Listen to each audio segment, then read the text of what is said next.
Koma na yeye unanasera anoenda fine. Mamuka erani we. Mamuka sei. Tamuka. Beni. Tamuka kwamuka sei sorry. Nonzi dacho zawanda.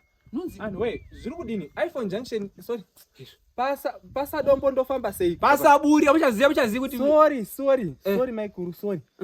Sorry, ameno mungaitawo ere iPhone 15 ndinokwira kombi. What? Sorry, $. Dollar mungaita $. Iwana $. Kwe. Ayo, ndandiri kuti pamwe mungagona ndikweretesa. Ayo, ndina $. Mazwana imari iPhone 15 upinda mtown. iPhone 15 kwenda mtown muri kuti kwa. Sorry Michael kani onini $. Kombi. $. Alright. Maivai maskati busy nemovunzira mberi. Alright. Nemovunza ari kumberi. Very sorry. Sorry. Apa maroad pakarimwa pesa apa anditi. Saka ndikuti ndofamba sei ndofamba so ere. So kudini. So kudai so. Ndodai so. Meni zvomuchani sopora madzangu. Sorry.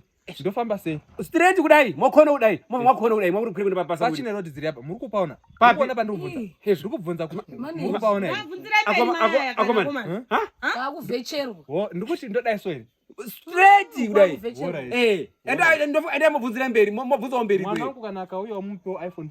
Sorry, mumpe ufunda muti azoya chitorofu. Kuchorofu ngwani? Mukumbiro. Chenda meni. Saka mining. Chenda. Ene. Kama yana ufa ine iPhone. iPhone yacho chingi.